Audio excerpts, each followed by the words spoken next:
Pusing gua kalau begini mah jadi empuan. Apa-apa pada mahal aja sih. Bawang mahal, cabai mahal, ke beras-beras ikutan mahal juga. Pusing gua sama pemerintah. Emang maunya apa sih? Apa-apa pada dimahalin aja.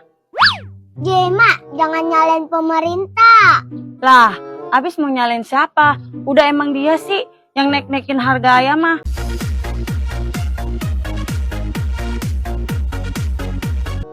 Ini nih yang nggak tahu baca berita. Mak, sekarang kan musim kekeringan. Jadi tanaman pada mati. Petaninya pada rugi. Jadi wajar aja apa-apa pada mahal. Oh, begitu ya. Ya udahlah, kalau begitu mah gua mau belajar irit. Awas lu, jangan jajan aja lo. Kan ke saya kena imbasnya.